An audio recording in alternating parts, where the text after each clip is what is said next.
Hello my dear student, मैं मनोज शर्मा आपके अपने YouTube channel maths planet institute पर आपका हार्दिक स्वागत करता हूं। जैसा कि प्रीवियस वीडियो में हमने देखा था कौशी रीमान समीकरण का ध्रुवीय रूप, और आज के लेक्चर में हम देखेंगे प्रंसवादी फलन और उसके रिलेटेड थ्योरम और उससे रिलेटेड सारे जितने भी एग्जाम्पल है वो सारे आज इस वीडियो में करने की कोशिश करेंगे। तो देखो अब करते हैं आज से स्टार्ट। तो प्रंसवादी फलन, हार्मोनिक फंक्शन,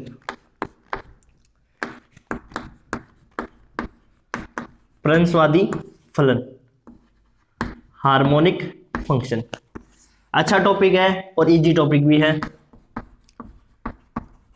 हार्मोनिक फंक्शन, तो सबसे पहले तो अपन क्या करते हैं, इसकी डेफिनेशन लिख लेते हैं और फिर उससे रिलेटेड थ्योरम जो है, एक दो थ्योरम है वो करते हैं। ज्यादा वो एग्जाम में तो नहीं आती, लेकिन फिर भी नॉलेज के लिए अपन पढ़ लेते हैं और फिर उससे रिलेटेड एग्जाम्पल करते हैं। ठीक है, तो देखो प्रंसवादी फलन की क्या डेफिनेशन होती है। प्रांत डी में परिभाषित, प्रांत डी में परिभाषित, प्रांत डी में परिभाषित फलन ux, y प्रंसवादी फलन कहलाता है यदि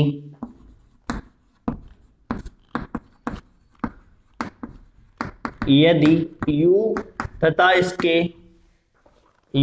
इसके प्रथम दो कोटि के आंशिक अवकलज, u तथा इसके प्रथम दो कोटि के आंशिक अवकलज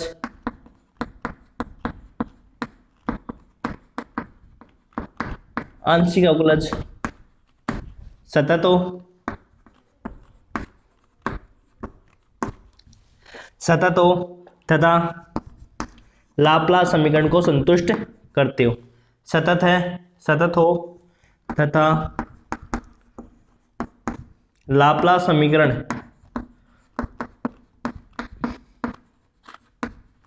को संतुष्ट करता हो। लाप्लास समीकरण क्या होती है? Del two u upon del x two plus del two u upon del y two equal to 0 को संतुष्ट करता है।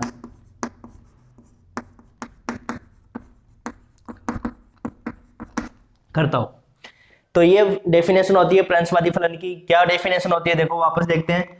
प्रांत डी में परिभाषित फलन ux, y प्रंसवादी फलन कहलाता है यदि u तथा इसके प्रथम दो कोटि के आंशिक अवकलज एक तो सतत होना चाहिए और एक लाप्लास समीकरण को संतुष्ट करना होना चाहिए। कि एक तो u तथा इसके प्रथम दो कोटि के आंशिक अवकलज क्या होने चाहिए? सतत, और दूसरा लाप्लास समीकरण को संतुष्ट करना चाहिए। यदि ये दो कंडीशन सेटिस्फाई करता है तब ux, y क्या कहलाता है? आपका प्रंसवादी फलन कहलाता है। ठीक है, तो ये डेफिनेशन हो गई अपनी। तो प्रंसवादी फलन की क्या डेफिनेशन होगी देखो वापस से अपन देखें। तो देखो ux, y को अपन प्रंसवादी फलन कब कहेंगे? ux, y को प्रंसवादी फलन कब कहेंगे? हार्मोनिक फंक्शन कब कहेंगे? प्रंसवादी फलन हार्मोनिक फंक्शन कब कहेंगे? एक तो u तथा इसके प्रथम दो कोटि के आंशिक अवकलज क्या हो? सतत होने चाहिए। u तथा इसके प्रथम दो कोटि के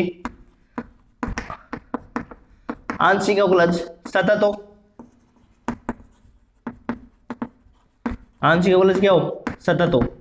दूसरा, लाप्लास समीकरण को संतुष्ट करना चाहिए।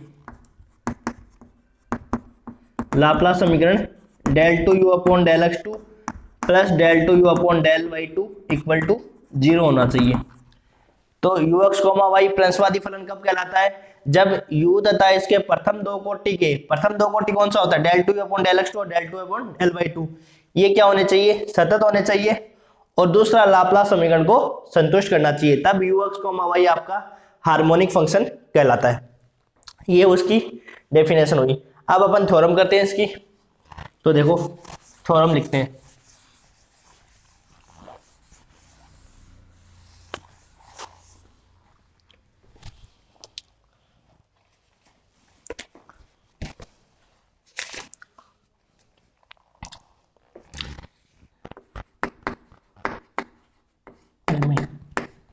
क्या प्रमेय होती है? यदि प्रांत डी में, यदि प्रांत डी में एफ जेड बराबर u x comma y plus iota v x comma y, iota v x comma y एक विश्लेषिक फलन हो, विश्लेषिक फलन हो,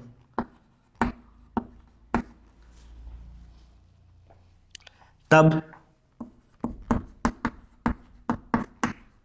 यू एक्स कोमा वाई तथा वी एक्स कोमा वाई प्रांत डी में प्रंसवादी फलन है,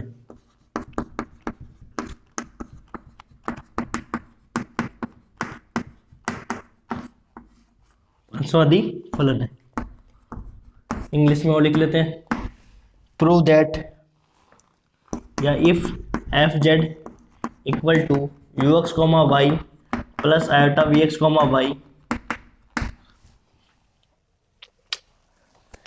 Y is analytic function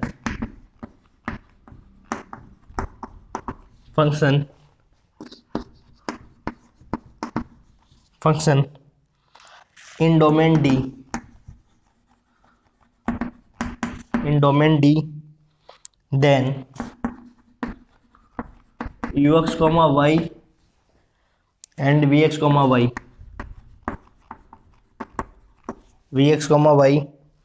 are harmonic function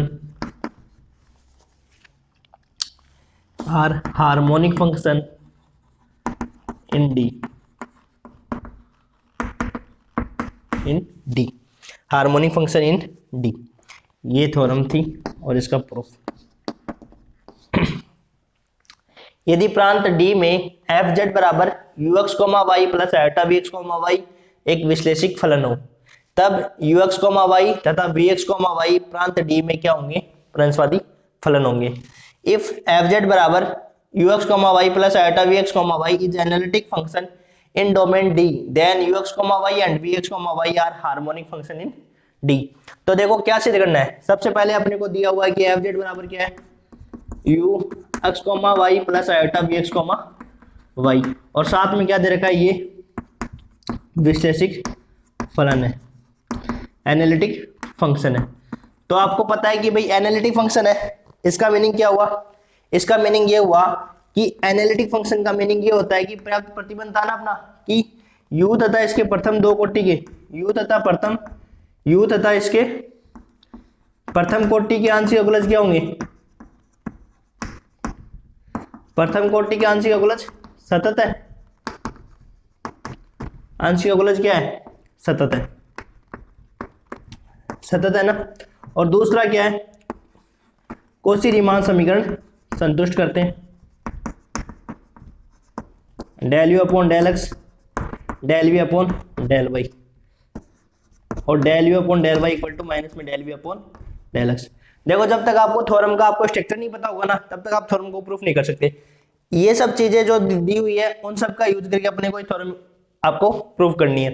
तो देखो वापस देखते हैं कि फलन एफ जेड बराबर तो ये दे रखा है, और एक क्या दे रखा है आपको, विश्लेषिक फलन है। तो पहले तो आप मीनिंग समझो कि एफ जेड बराबर u x comma y plus iota v x comma y है, साथ में क्या दे रखा है, विश्लेषिक फलन है। तो अपन ने देखा था कि भाई फलन एफ जेड के विश्लेषिक होने का पर्याप्त प्रतिबंध क्या होता है कि u तथा इसके प्रथम कोटि के आंशिक अवकलज क्या होंगे, सतत होंगे। दूसरा क्या होगा कि कॉची-रीमान समीकरण संतुष्ट करेगा। तो एफ जेड क्या करेगा, कॉची-रीमान समीकरण संतुष्ट करेगा। इसका मतलब अपन इस थ्योरम में कॉची-रीमान समीकरणों का प्रयोग कर सकते हैं, ठीक है। इसके बाद में आपको ये बोला है कि तब ux, y और vx, y प्रांत डी में प्रंसवादी फलन है। मतलब यह है कि u को और v को आपको क्या सिद्ध करना है, प्रंसवादी फलन बताना है। u को आपको क्या बताना है, प्रंसवादी फलन, और फिर अपन लिख देंगे कि इसी प्रकार v भी प्रंसवादी फलन है। तो एक के लिए अपन सिद्ध कर देंगे। तो u है आपका हार्मोनिक फंक्शन, अपने को सिद्ध करना है। तो पता है कि अपन ने डेफिनेशन देखी थी कि u को हार्मोनिक फंक्शन कब बताएंगे, जब पहली कंडीशन तो क्या हो, u तथा इसके प्रथम दो कोटि के आंशिक अवकलज क्या हो, सतत, और दूसरा u क्या करे, लाप्लास समीकरण को संतुष्ट करे। तो u की लाप्लास समीकरण क्या होगी, del two u upon del x two plus del two u upon del y two equal to 0 होना चाहिए। ये दो कंडीशन अपने को क्या करनी है, प्रूफ करनी है। अब देखो एक कंडीशन तो प्रूफ हो ही गई कि u तथा इसके प्रथम कोटि का आंशिक अवकलन सतत है। एक बार सतत हो गया तो फिर कितने भी डेरिवेटिव कर लो सतत होते हैं। तो एक कंडीशन तो प्रूफ हो गई, अपने को सिर्फ इतना बताना है कि u क्या है, लाप्लास समीकरण संतुष्ट करता है। बस एक लाइन, एक ये आपको बताना है कि u क्या है, लाप्लास समीकरण को संतुष्ट करता है। ठीक है, अब देखो u को लाप्लास समीकरण को कैसे संतुष्ट करता है, कैसे बताएंगे अपन इसको। अपन क्या करेंगे, कौशी रीमान समीकरणों का प्रयोग करेंगे। क्या करेंगे, कौशी रीमान समीकरणों का प्रयोग। इसका एक बार x के सापेक्ष अवकलन कर देंगे और इसका एक बार y के सापेक्ष अवकलन कर देंगे, जिससे क्या हो जाए, दोनों को जोड़ देंगे और जोड़ने पर क्या हो जाएगा, लाप्लास समीकरण संतुष्ट हो जाएगी। ठीक है, इस प्रकार से अपन इसको प्रूव करेंगे। तो देखो प्रूफ लिखते हैं।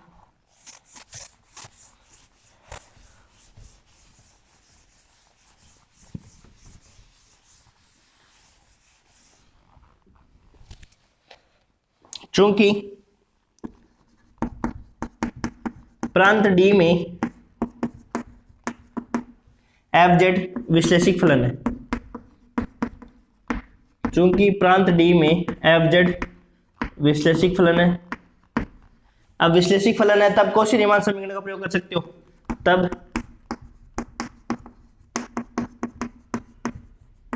कौशी रीमान समीकरण से। तो कौशी रीमान समीकरण क्या है, del u upon del x equal to del v upon del y तथा del u upon del y equal to minus में del v upon del x. अब देखो इसका क्या करेंगे, एक बार अवकलन करेंगे x के सापेक्ष आंशिक अवकलन, एक बार इसका y के सापेक्ष आंशिक अवकलन, फिर इन दोनों को जोड़ देंगे और जोड़ने पर क्या हो जाएगा, लाप्लास समीकरण संतुष्ट हो जाएगी। ठीक है, तो देखो इसको समीकरण 1 दे देते हैं नाम, इसको समीकरण 2 दे देंगे। समीकरण 1 का x के सापेक्ष आंशिक अवकलन करने पर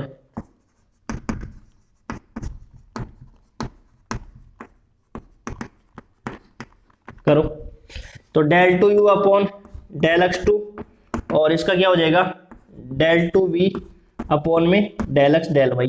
भाई एक्स के सापेक्ष करेंगे तो डेल टू वी अपॉन में डेल एक्स डेल वाई।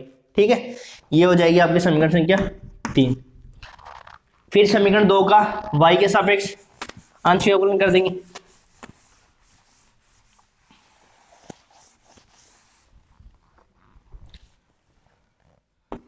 समीकरण 2 का y के सापेक्ष आंशिक अवकलन करने पर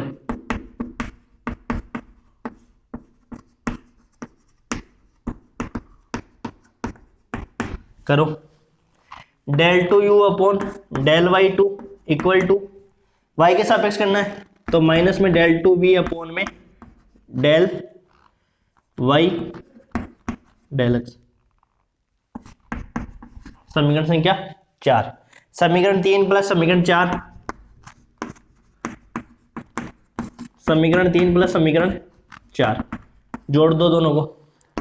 तो जोड़ेंगे तो इस वाले पार्ट में इस वाले पार्ट को जोड़ेंगे तो del two u upon del x two plus del two u upon del y two equal to, जोड़ेंगे ना, तो जोड़ो इसमें del two v upon del x del y minus del two v upon में del y del x. ठीक है, जोड़ दिया समीकरण 3 और समीकरण 4 को। अब देखो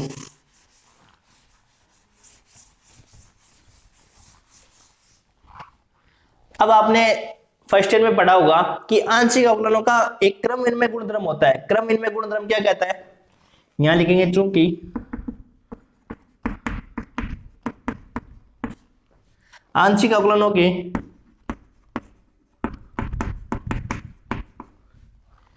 क्रम विनिमय गुणधर्म से, कोमोटेटिव प्रॉपर्टी से, गुणधर्म से क्या प्रॉपर्टी कहती है, प्रॉपर्टी ये कहती है कि del two u upon del x del y लिखो, चाहे del two u upon del y del x निकालो, दोनों क्या होते हैं, बराबर होते हैं। चाहे तो आप del two u upon del x del y निकालो, चाहे आप del two u upon del y del x निकालो, दोनों हमेशा क्या होते हैं, इक्वल होते हैं। इसका मीनिंग क्या हुआ कि इसकी जगह अपन क्या लिख सकते हैं, del two v del y del x और minus del two v del y del x, ये दोनों आपस में सेम हो गए और दोनों जीरो हो गया। इसका मतलब del two u upon del x two plus del two u upon del y two equal to zero.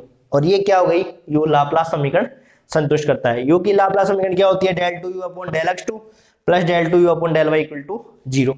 U Laplace समीकरण संतुष्ट करता है और फिर एफ जेड क्या दे रखा है, विश्लेषिक फलन दे रखा है। तो इसका मतलब यू के प्रथम कोटि के आंशिक अवकलज क्या हो जाएंगे, सतत हो जाएंगे।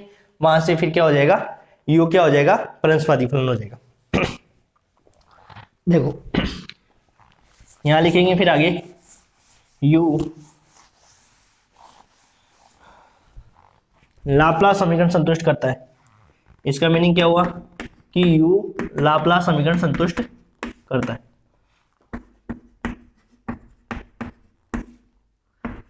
संतुष्ट करता है चूंकि एफ जेड विश्लेषिक फलन है,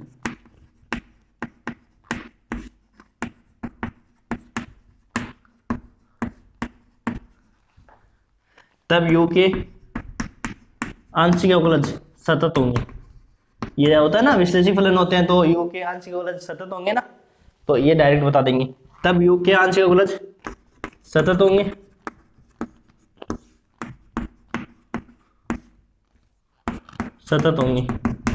अब अपन के पास क्या क्या मिल गया, यू लाप्लास समीकरण भी संतुष्ट कर रहा है और यू के आंशिक अवकलज सतत भी होंगे। इसका मतलब यू क्या है, प्रंशवादी फलन है। प्रंशवादी फलन की क्या डेफिनेशन होती है, यू के प्रथम दो कोटि के आंशिक अवकलज सतत होने चाहिए और यू लाप्लास समीकरण संतुष्ट करना चाहिए। इसी प्रकार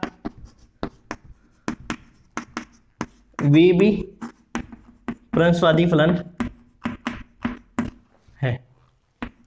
इसी प्रकार वी भी क्या है, प्रंशवादी फलन है। इस प्रकार से अपन इस थ्योरम को प्रूफ करेंगे। इजी थ्योरम थी, बस आपको जो जो चीजें बतानी थी उनको, थ्योरम को कभी भी कोई भी थ्योरम हो जाए कैसे प्रूफ करते हैं उसको आपको पता होना चाहिए, क्या दिया हुआ है क्या प्रूफ करना है, उन सब के बारे में आपको पता होगा तो थ्योरम आराम से क्या हो जाएगी, प्रूफ हो जाएगी। ठीक है, अगली थ्योरम देखते हैं।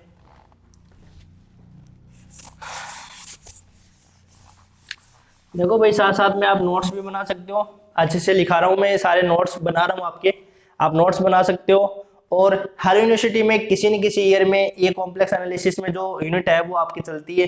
जैसे आपके किसी यूनिवर्सिटी में मान लो एमजेएसयू यूनिवर्सिटी है तो उसमें आपके 2 यूनिट आपको इसमें मिलेगी और पंडित दीनदयाल में आपके 5 यूनिट मिल जाएगी कॉम्प्लेक्स की, और एमजेएसयू के जो 3 यूनिट बची होती है वो आपके एमएससी में आ जाती है। तो इस प्रकार से आप 2 यूनिट कवर कर सकते हो यहाँ से। और पंडित दीनदयाल यूनिवर्सिटी वाले, राजस्थान यूनिवर्सिटी वाले, जैसे अदर यूनिवर्सिटी जिसके सिलेबस में कॉम्प्लेक्स एनालिसिस वाली बुक है तो अपना सिलेबस देख के उतनी यूनिट यहाँ से कर सकते हो आप। ठीक है, अब देखो आगे लिखते हैं।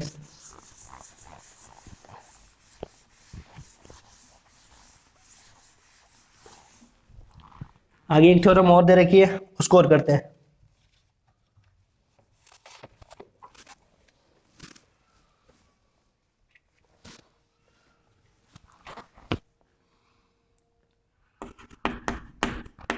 प्रंशवादी संयुग्मी ज्ञात करना। Harmonic conjugate.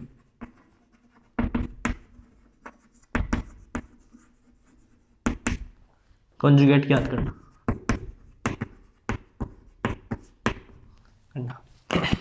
इसकी थ्योरम है, देखो एक तो अपन क्या करेंगे कि भाई प्रंशवादी संयुग्मी कैसे निकालते हैं, एक तो थ्योरम से देखेंगे और एक अब जब अपन क्वेश्चन करेंगे ना उसमें दूसरा तरीका होगा, दूसरे इजी तरीके से मैं आपको उसमें बताऊंगा कि कैसे अपन प्रंशवादी संयुग्मी ज्ञात करते हैं। जैसे प्रंशवादी संयुग्मी क्या होता है, जैसे मान लो ux, y आपको दिया हुआ होगा, ux, y क्या होगा, दिया हुआ आएगा और इसका प्रंशवादी संयुग्मी क्या होगा, vx, y। वो कैसे ज्ञात करते हैं वो बताएंगे। अब देखो ये जो थ्योरम प्रूव करेंगे उसमें ये आपका ux, y मान लेंगे और vx, y कैसे ज्ञात करते हैं उसकी पूरी प्रोसेस का थ्योरम के थ्रू प्रूफ है। और अपन जब एग्जांपल करेंगे इनसे रिलेटेड उसमें एक अलग तरीका बताऊंगा, इजी से इजी तरीका है उसमें अपन v x comma y harmonic conjugate कैसे निकालते हैं उसमें अपन दूसरे तरीके से देखेंगे। ठीक है, और ये जो तो दोनों थ्योरम है, ये दोनों थ्योरम बहुत रेयर केस में आती है, एग्जाम में बहुत कम आती है ये। अब देखो थ्योरम लिखते हैं।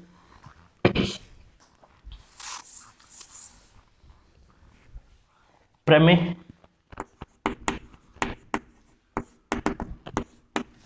क्या प्रमेय कहती है, यदि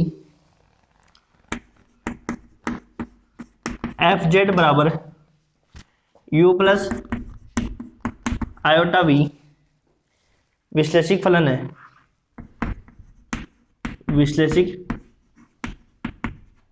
फलन है जहां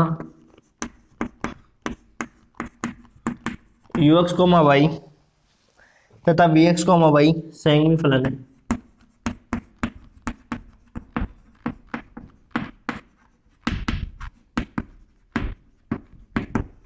संयुग्मी फलन है, माना इनमें से एक यू एक्स कोमा वाई दिया हुआ है, यू एक्स कोमा वाई दिया हुआ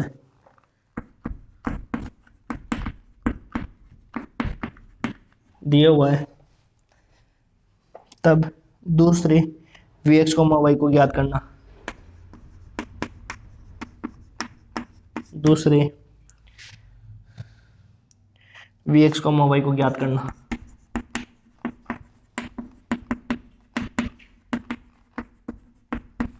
वी एक्स कोमा वाई ज्ञात है करना। इंग्लिश में और लिख लो, इफ एफ जेड बराबर u plus iota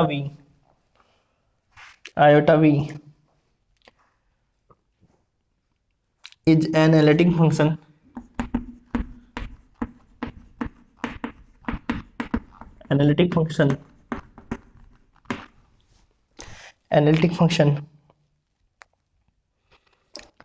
where both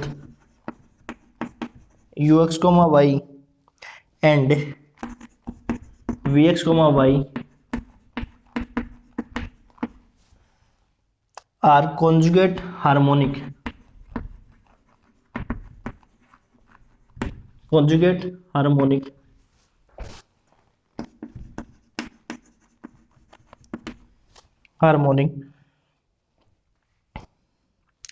function, let one of these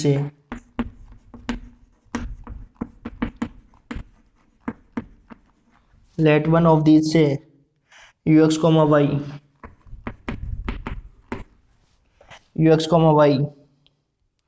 is given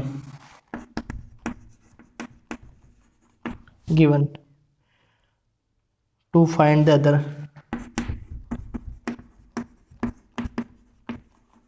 other vx comma y,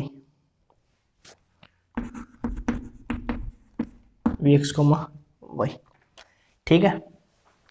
तो ये हिंदी में, इंग्लिश में। और देखो एक और बात बता देता हूँ कि फोन है ना, वो आप ऐसे सीधा करके ना देखें, फोन की स्क्रीन फुल में देखें, जैसे टेढ़ा करके उसको फोन को देखें तो आपको अच्छे से दिखाई देगा सब कुछ। कि भाई कुछ बच्चे कह रहे थे सर सही नहीं दिखाई दे रहा, तो आप उसको क्या करो, फोन को ऐसे टेढ़ा करके फुल स्क्रीन पे फिर देखा करो, ठीक है। तो देखो अपनी क्या थ्योरम थी, प्रंसवादी संयुग्मी कैसे निकालते हैं। तो देखो जो ux कोमा वाई है अपने को दिया हुआ आएगा, और bx कोमा वाई कैसे फाइंड करेंगे, ये थ्योरम से प्रूफ है कि भी कैसे ज्ञात करना है, ये प्रोसेस दे रखी है। और अपन जो एग्जांपल करेंगे उन एग्जांपल में अपन दूसरे तरीके से vx कोमा वाई निकालेंगे, ठीक है। तो देखो प्रंसवादी संयुग्मी ज्ञात करना, हार्मोनिक कॉन्जुगेट ज्ञात करना। यदि एफ जेड बराबर यू प्लस आयोटा बी विश्लेषिक फलन है, एनालिटिक फंक्शन आपको दिया हुआ है, जहां ux कोमा वाई तथा vx comma y conjugate function है, संयुग्मी फलन है, मतलब ux कोमा वाई का फलन है तो vx कोमा वाई इसका कॉन्जुगेट है। माना इसमें से एक ux कोमा वाई दिया हुआ है, एक दिया हुआ आएगा और दूसरे को अपने को फाइंड करना है, ठीक है। If fz equal to u plus iota v is an analytic function where both ux, y and vx, y are conjugate harmonic function, let one of these से ux comma y is given to find other vx comma y. मतलब ये हुआ कि ux comma Y आपको दिया हुआ आएगा और vx कॉमा वाई आपको ज्ञात करना है। जो अपन थ्योरम में प्रूव करेंगे तो वो थोड़ा सा हार्ड मेथड है, और जो अपन एग्जांपल में करेंगे वो थोड़ा सा इजी मेथड है। तो अपन एग्जांपल दूसरे मेथड से करेंगे और थ्योरम में अपन दूसरे मेथड को अप्लाई करेंगे, ठीक है। तो देखो पहले तो आइए स्ट्रक्चर बनाओ कि अपन को फाइंड कैसे करना है, कैसे अपन इसको थ्योरम को प्रूव करेंगे। तो देखो कैसे प्रूव करेंगे।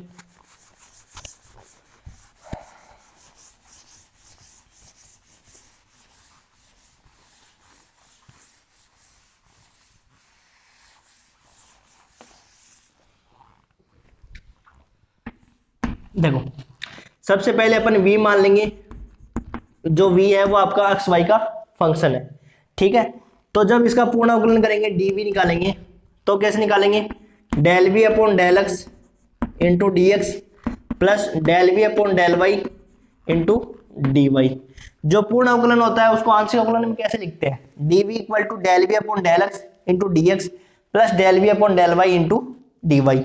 अब यहाँ पे एफ जेड क्या दे रखा है आपको, विश्लेषिक फलन दे रखा है। आपको पता है कि एफ जेड यदि विश्लेषिक फलन है तो एफ जेड कौशी-रीमान समीकरण संतुष्ट करता है। भाई कौशी-रीमान समीकरण का यूज कर सकते हैं अपन यहाँ से। तो कौशी-रीमान समीकरण क्या है, del u upon del x equal to del v upon del y और del u upon del y equal to minus में del v upon del x, ठीक है। तो यहाँ पे अप्लाई कर सकते हैं। तो del v upon del x के स्थान पे क्या लिख सकते हो आप, माइनस में del u upon del y plus del v upon del y, इसके स्थान पर क्या लिख सकते हो, del u upon del x into d y. ये आपकी समीकरण हो जाएगी, मान लो ऐसे समीकरण बन जाएगी एक। अब देखो समीकरण एक का अपने को आरएचएस है, ये समीकरण एक का आरएचएस, ये एलएचएस। आरएचएस को हल करने के लिए जो अपने पास इसका समाकलन करने के लिए ये आवश्यक है कि जो समीकरण हो वो किस में हो, यथार्थ अवकल समीकरण हो। यथार्थ अवकल समीकरण आपने सेकेंड ईयर में डिफरेंशियल इक्वेशन में पढ़ा होगा। यथार्थ अवकल समीकरण क्या होती है, M d x plus N d y equal to zero के फॉर्म में होती है। ये जो समीकरण होती है वो आपकी क्या होती है, यथार्थ अवकल समीकरण। एग्जैक्ट डिफरेंशियल इक्वेशन होती है ना ये, इसका सॉल्यूशन अपने देखा था कैसे निकालते हैं, एग्जैक्ट डिफरेंशियल इक्वेशन। तो उससे अपन क्या करेंगे, इसको कंपैरिजन कर लेंगे। तो ये तो हो जाएगा अपने पास m और ये हो जाएगा अपने पास n। फिर अपन इसको सोल्व करके यथार्थ अवकल समीकरण का एक कंडीशन निकाल देंगे और वहां से फिर अपन उस तरीके से अपन vx, y ज्ञात करेंगे, ठीक है। तो यहां तक तो देखो, यहाँ पे क्या कर लिया, एफ विश्लेषिक फलन है, कौशी-रीमान समीकरण का यूज कर लिया। फिर अपन इसको यथार्थ अवकल समीकरण में कन्वर्ट करके फिर अपन इसको आगे सोल्व करेंगे, ठीक है। तो देखो कैसे प्रूव करेंगे।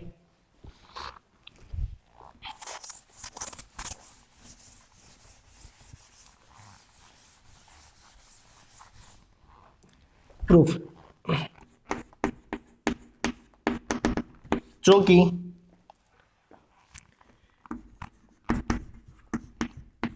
v चर x व y का फलन है, x व y का फलन है, तब dv equal to del v upon del x plus dv upon dy into dy। ये हो गई आपकी समीकरण संख्या एक। इसको दे सकते हो समीकरण संख्या एक, del v upon del y dv upon del y into d y. अब अपने पास देखो एफ जेड क्या दे रखा है, विश्लेषिक फलन है। चूंकि एफ जेड विश्लेषिक फलन है तो विश्लेषिक फलन है तो आप किसका यूज कर सकते हो, कौशी-रीमान समीकरण का प्रयोग कर सकते हो, कर सकते हैं ना। चूंकि एफ जेड विश्लेषिक फलन है तब कौशी-रीमान समीकरण के प्रयोग से या कौशी-रीमान समीकरण से del u upon del x equal to del v upon del y तथा del u upon del y equal to minus में del v upon del x करो यूज। तो यहाँ से हो जाएगा आपके पास d v equal to del v upon del x के स्थान पर लिख सकते हो माइनस में del u upon del y into d x plus del v upon del y और इंटू डी वाई। इसके स्थान पे क्या लिख सकते हो, del u upon del x into d y. ये आपकी हो गई समीकरण संख्या 1, इतना लिख लो। ये हो गई, अपन ने कौशी रीमान समीकरण का प्रयोग कर लिया, एफजेड विश्लेषिक फलन है। अब देखो अपने पास क्या करेंगे, अब समीकरण 1 का आरएचएस को सोल्व करने के लिए अपने पास यथार्थ अवकल समीकरण, यथार्थ अवकल समीकरण ये होती थी ना, यथार्थ अवकल समीकरण, इसको कहते थे यथार्थ एग्जैक्ट डिफरेंशियल इक्वेशन, उसके रूप में अपन बनाएंगे। तो देखो कैसे बनाएंगे।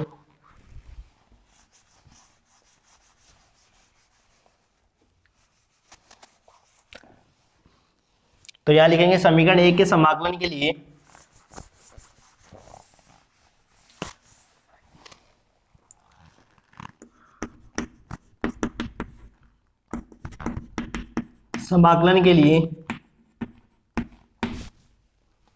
आवश्यक है कि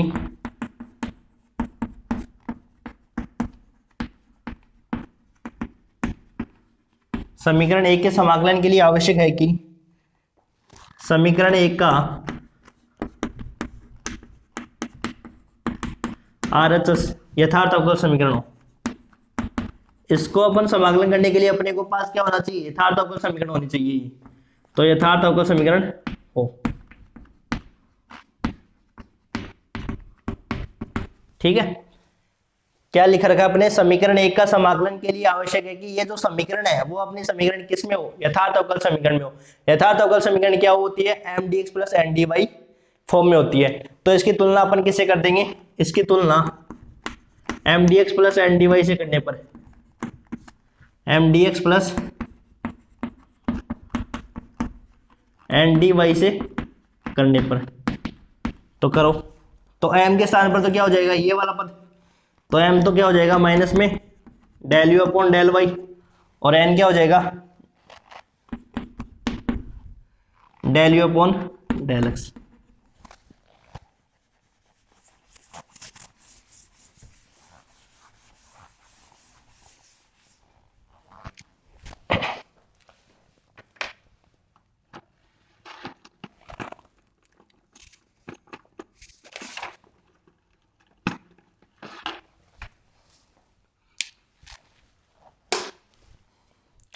तो ये देखो क्या हो गया, अपन ने क्या किया स्टार्टिंग में, देखो सबसे पहले तो लिखा गया था कि v चर है वो अक्स वाई का फलन है, तो डी वी इक्वल टू लिख दिया था अपन ने del v upon del x into d x plus del v upon del y into d y, ठीक है।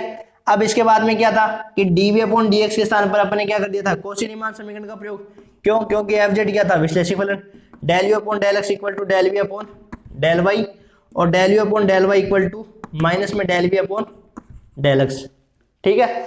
Del u upon del x equal to del v upon del y, और del u upon del y equal to minus में del v upon del x. तो यहाँ पे अपन ने क्या कर दिया था, del v upon del x के स्थान पर लिख दिया था माइनस में del u upon del y, और plus del v upon del y के स्थान पर लिख दिया था del u upon del x into d y, ठीक है। अब देखो समीकरण 1 को अपने को समाकलन करने के लिए आवश्यक है कि समीकरण 1 क्या होनी चाहिए, यथार्थ अवकल समीकरण होनी चाहिए, ये लिखा है। समीकरण 1 के समाकलन के लिए आवश्यक है कि समीकरण 1 का आरएचएस क्या हो, यथार्थ अवकल समीकरण हो। अब यथार्थ अवकल समीकरण क्या होती है, M d x plus N d y form में होती है। सेकंड ईयर में आपने डिफरेंशियल इक्वेशन पढ़ा है कि जो यथार्थ अवकल समीकरण होती है वो किस फॉर्म में होती है, M d x plus N d y. तो ये तो हो गया अपने पास m और ये हो गया अपने पास n। तो अब देखो इसका क्या करेंगे, यहाँ पर क्या कंडीशन होती है, यही तो कंडीशन होती है, del M upon del y equal to del N upon del x. समीकरण 1 है वो यथार्थ अवकल समीकरण में कब सेटिस्फाई होती है, del M upon del y equal to del N upon del x. इसका मतलब वो समीकरण क्या हो जाएगी, यथार्थ अवकल समीकरण। ये कंडीशन पढ़ी होगी आपने सेकंड ईयर में, बीबीएससी सेकंड ईयर में एक बुक थी ना डिफरेंशियल इक्वेशन, उसमें था कि भाई समीकरण एक यथार्थ अवकल समीकरण के फॉर्म में होगा तब del M upon del y equal to del N upon del x. तो अब क्या करेंगे, इसको y के सापेक्ष आंशिक अवकलन और इसका x के सापेक्ष, फिर अपन ये देखेंगे कि दोनों को भाई, फिर अपन क्या करेंगे, अपने को ये कंडीशन सिद्ध करनी है। ये कंडीशन सिद्ध कर देंगे तो अपन ये बता सकते हैं कि समीकरण 1 का समाकलन हो सकता है, क्योंकि ये कंडीशन यथार्थ अवकल समीकरण की कंडीशन होती है ना, del M upon del y equal to del N upon del x. देखना आप सेकंड ईयर वाली बुक में ये कंडीशन दी हुई है।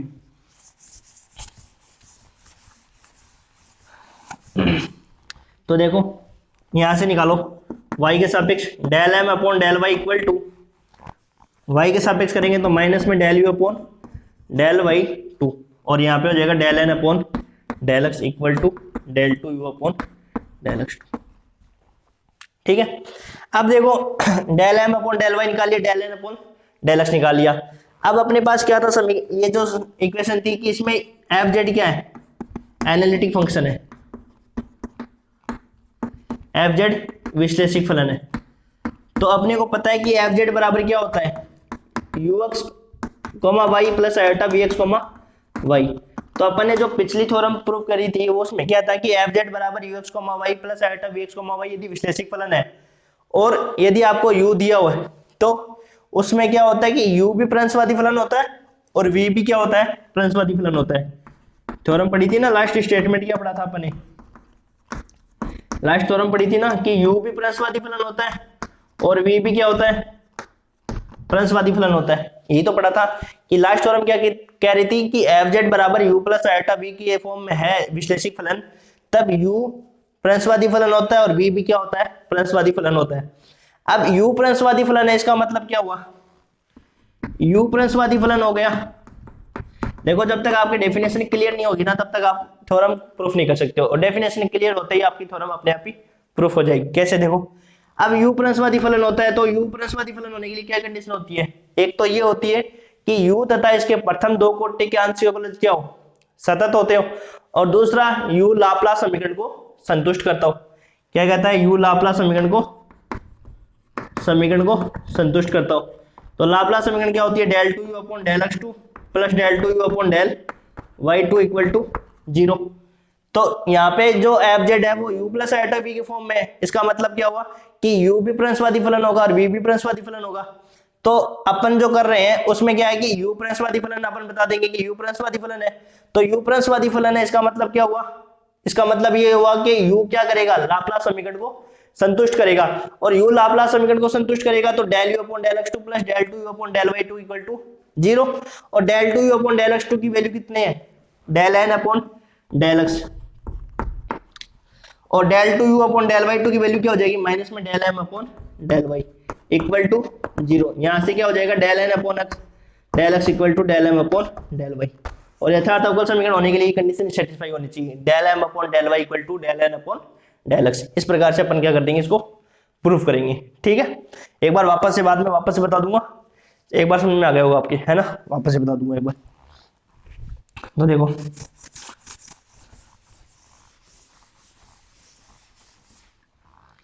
लिखेंगे यहाँ पे, चूंकि एफ जेड विश्लेषिक फलन है,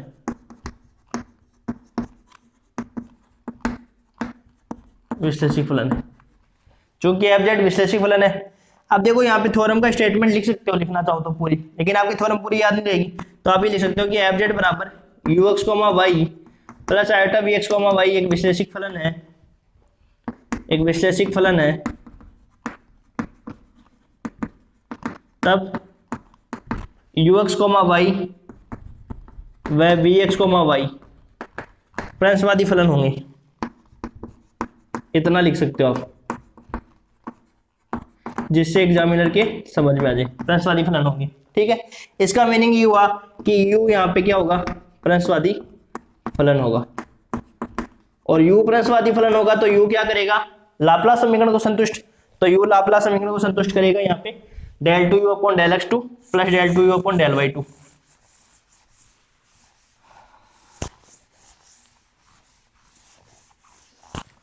तब लाप्लास समीकरण से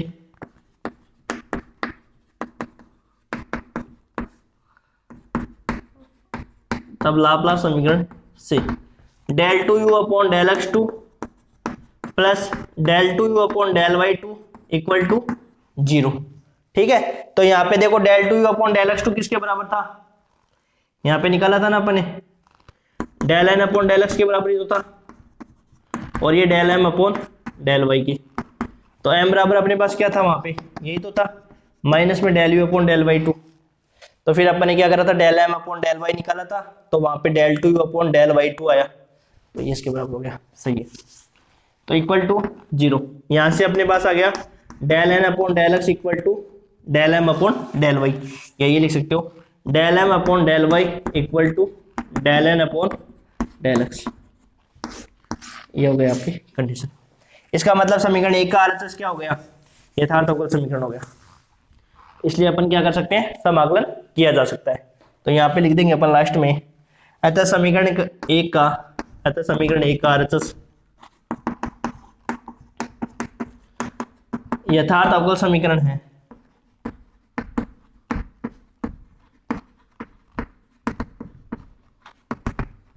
जिसे हल करके v ज्ञात किया जा सकता है।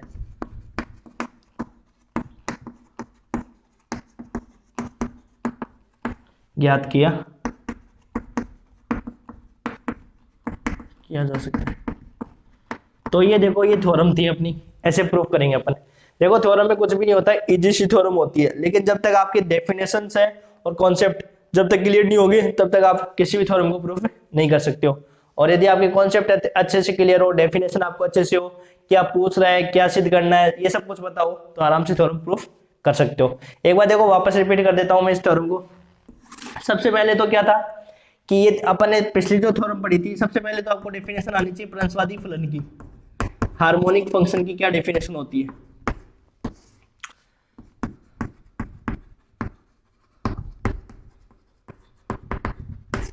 हार्मोनिक फंक्शन की क्या डेफिनेशन होती है कि ux, y है वो हार्मोनिक फंक्शन कहलाता है यदि u तथा इसके प्रथम दो कोटि के आंशिक अवकलज सतत होने चाहिए, और दूसरा क्या होना चाहिए, लाप्लास समीकरण को संतुष्ट करना चाहिए। u तथा इसके प्रथम दो कोटि के अवकलज, यही तो है प्रथम दो कोटि के अवकलज, ये क्या होने चाहिए, सतत, और लाप्लास समीकरण को संतुष्ट, लाप्लास समीकरण को संतुष्ट करना चाहिए।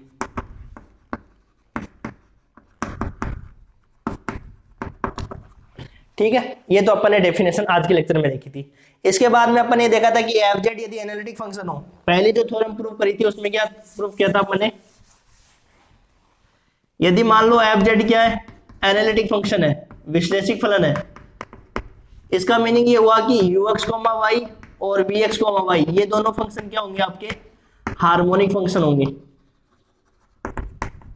ये दोनों क्या होंगे, आपके हार्मोनिक फंक्शन प्रंसवादी फलन होंगे। ठीक है, तो अपन ने उसको थ्योरम को प्रूफ कर दिया था। ठीक है, फिर इसके बाद में जो अपन ने थ्योरम देखी थी, इस थ्योरम में क्या था कि भाई एफ जेड क्या दे रखा था, एनालिटिक दे रखा था, और यू को अपने को क्या बताना था, प्रंसवादी फलन बता दिया था, लाप्लास समीकरण संतुष्ट करवा दी थी। अब जो अगली थ्योरम थी, ये जो थ्योरम थी उसमें क्या था कि एफ जेड एनालिटिक फंक्शन है और उसमें आपको एक फंक्शन दिया हुआ आएगा ux, y दिया हुआ आएगा, और आपको क्या फाइंड करना है, vx, y। ये आपके क्या कहलाते हैं, हार्मोनिक कॉन्जुगेट फंक्शन, संयुग्मी फलन। ठीक है, संयुग्मी कॉन्जुगेट फंक्शन आपको कहलाते हैं। तो ux, y दिया होगा और vx, y आपको फाइंड करना था। तो अपन ने कैसे स्टार्ट किया था इस थ्योरम को, इस थ्योरम को स्टार्ट किया था कि v जो है वो आपका x और y का फलन है, तो del v upon del x जो पूर्ण अवकलन है उसको आंशिक अवकलन के रूप में ऐसे लिखा जाता है, del v upon del y into d y. फिर अपन को ये बताना था कि ये जो एफ जेड है वो एनालिटिक फंक्शन है, इसका मतलब कॉची-रीमान समीकरण को क्या करेगा, संतुष्ट करेगा। यहाँ पे कॉची-रीमान समीकरण को लिख दिया था। उसके बाद में समीकरण एक का आरएचएस को अपन को क्या बनाना था, यथार्थ अवकल समीकरण बनाना था, और यथार्थ अवकल समीकरण के लिए कंडीशन होती है del M upon del y equal to del N upon del x. यदि ये कंडीशन सिद्ध हो जाती है, इसका मतलब जो समीकरण एक दिया हुआ वो अपनी क्या हो जाएगी, यथार्थ अवकल समीकरण, और जिसे हल करके अपन विज्ञात कर सकते थे। ठीक है, तो यहाँ पे अपन ने कॉची-रीमान समीकरण यूज कर ली थी। कॉची-रीमान समीकरण यूज करने के बाद में क्या किया था अपने, कॉची-रीमान समीकरण यूज करने के बाद में यहाँ पे अपन ने क्या किया था,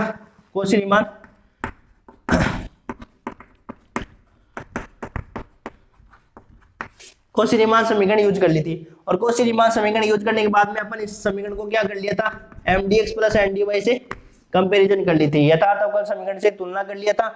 फिर अपन ने क्या किया था, m का मान निकाल लिया और n का मान निकाल लिया। फिर अपन ने क्या किया था, del m upon del y निकाल लिया था और del n upon del x। तो वो अपन निकाल कर क्या कर दिया कि निकालने के बाद में अपन ने को ये बता दिया कि एफ जेड यदि एनालिटिक फंक्शन है तो ux, y आपका क्या होगा, हार्मोनिक फंक्शन, और हार्मोनिक फंक्शन होगा तो आपका क्या करेगा, लाप्लास समीकरण को सेटिस्फाई करेगा, और ये लाप्लास समीकरण अपन ने लिख ली थी। फिर डेल 2 अपॉन डेल x2 की वैल्यू रख दी थी और डेल 2 अपॉन डेल y की। इसका मतलब यहाँ से कंडीशन आ गई कि ये कंडीशन सिद्ध होते ही अपने को पता चल गया कि समीकरण एक का जो आरएचएस है वो आपका यथार्थ अवकल समीकरण है, जिसे हल करके vx, y ज्ञात किया जा सकता है।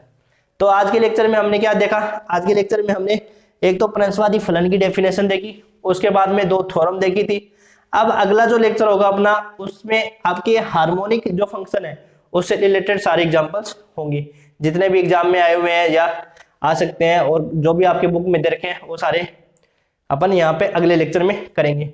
अब आपके कोई भी क्वेरी, जो क्वेश्चन पूछना हो, कोई थ्योरम का प्रूफ पूछना हो जो आपके एग्जाम में आ सकती है, वैसे तो मैंने सब सारा आपको करवा दिया है कि सारी थ्योरम करवा दी है, जो भी आपका एग्जाम्पल आता है वो सारे करवा दिए। फिर भी आपके कोई डाउट होता है, कोई एग्जाम्पल नहीं आ रहा है, कोई क्वेश्चन समझ में नहीं आ रहा है, तो आप कमेंट सेक्शन में लिख सकते हो।